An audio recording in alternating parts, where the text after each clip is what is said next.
जय श्री राम, जय माता दी। शिव ज्योतिष कार्यालय में एक बार फिर आप सभी का बहुत बहुत स्वागत है। तो ज्योतिष फलित में जब आपके पास कोई अपनी जन्म कुंडली लेके आता है दिखाने के लिए, उस समय सबसे पहले यही देखा जाता है कि इस जन्म कुंडली में कितने ग्रह उच्च के हैं, कितने ग्रह नीच के हैं, कितने ग्रह अपने घर में हैं, स्वराशि के हैं।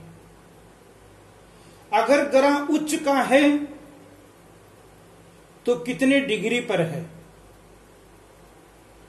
आज इसी के ऊपर हम विस्तार से चर्चा करेंगे, क्योंकि जो हमारे मित्रगण ज्योतिष में रुचि रखते हैं, ज्योतिष सीखना चाहते हैं, कुंडली का फलादेश करना चाहते हैं या अपनी कुंडली स्वयं देखना चाहते हैं, तो वो कैसे देखें, आज हम यही विषय लेकर के आए हैं। तो देखो, आपके सामने सबसे पहले ये 9 ग्रह है। सूर्य, चंद्र, मंगल, बुध, बृहस्पति, शुक्र, शनि, राहु और केतु। उसके बाद में कौन सा ग्रह कितने डिग्री पर जो होता है, कौन सी राशि में कितने डिग्री पर है तो उच्च का होता है, और उसके बाद में राशि का स्वामी कौन सा है। आज हम इसी के ऊपर विस्तार से चर्चा करेंगे। तो सबसे पहले ग्रहों के राजा सूर्य।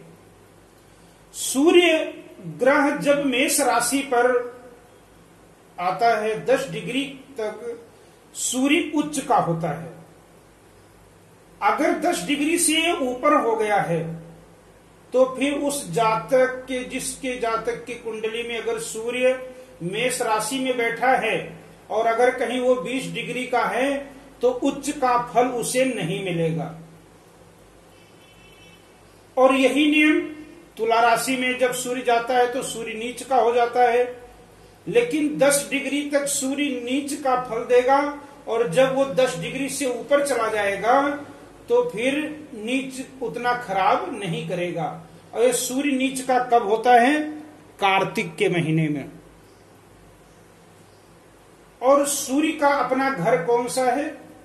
सिंह राशि। सूर्य के सामने सिंह राशि लिखी है। तो जो सूर्य है ये सिंह राशि का मालिक ग्रह है। सूर्य जब सिंह राशि में अगर बैठा हुआ है किसी जातक के कुंडली में, तो समझना चाहिए वो सूर्य अपने घर का है, क्योंकि अपने घर में भी बैठा हुआ ग्रह बलवान होता है, और अगर उच्च का है तो उससे ज्यादा फल देता है उच्च वाला ग्रह। ऐसे ही आइए अब चंद्र ग्रह को देखते हैं। चंद्र ग्रह ये वृष राशि में 3 डिग्री का उच्च का होता है, और वृश्चिक राशि में 3 डिग्री तक नीच का होता है, और कर्क राशि का मालिक चंद्रमा है। कर्क राशि का जो स्वामी है वो चंद्रदेव है। ऐसे ही मंगल जब मकर राशि में आता है तो 28 डिग्री तक ये उच्च का फल देता है, और यही मंगल जब कर्क राशि में पहुंचता है तो नीच का हो जाता है, और 28 डिग्री तक ये नीच का फल देता है। और मंगल मेष और वृश्चिक राशि का स्वामी ग्रह कहा गया है। अब आइए बुध ग्रह के ऊपर चर्चा करते हैं। तो बुध ग्रह कन्या राशि, इसका स्वयं का अपना राशि भी है, और ये कन्या राशि में 15 डिग्री तक उच्च का फल देता है, और 15 डिग्री से जब ये ऊपर हो जाता है तो फिर ये अपने घर का फल देगा।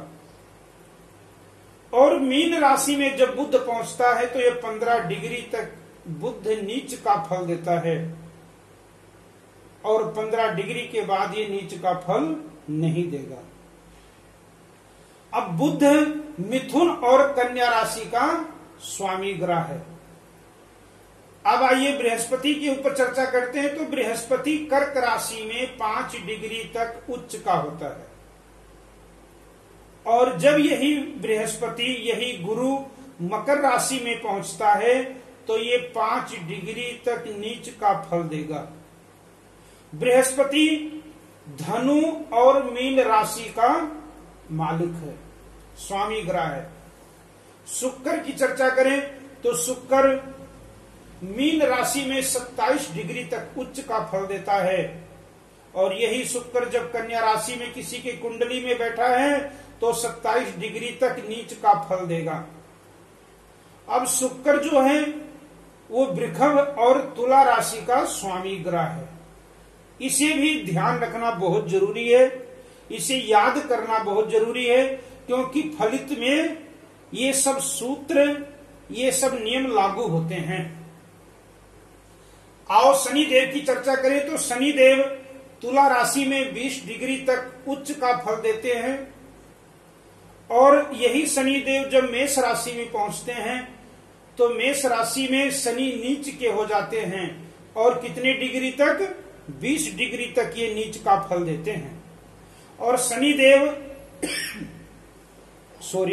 मकर और कुंभ राशि के मालिक ग्रह होते हैं। राहु वृषभ राशि में 15 डिग्री का उच्च और वृश्चिक राशि में 15 डिग्री तक ये नीच का फल देते हैं। तो जो हमारे मित्रगण स्वयं अपना जन्म कुंडली देखना चाहते हैं या जो ज्योतिष सीखना चाहते हैं, फलादेश जो सटीक करना चाहते हैं, तो उनके लिए ये नियम याद रखना बहुत जरूरी है कि सूर्य कब उच्च का होता है, कितने डिग्री तक उच्च का होता है। ऐसे ही 9 ग्रहों का आज हमने इसके बारे में चर्चा किया, क्योंकि ये नियम हमें याद रखना बहुत जरूरी है। जब हम कुंडली देखते हैं तो बहुत आवश्यक इस नियम का पड़ता है। तो कल हम आपको एक वीडियो बनाएंगे और उसमें बताएंगे कि कौन सा राशि किस तत्व की होती है और इनका आपस में कौन कौन से मित्र होते हैं राशियां, ये कल के वीडियो में बताएंगे। जय श्री राम।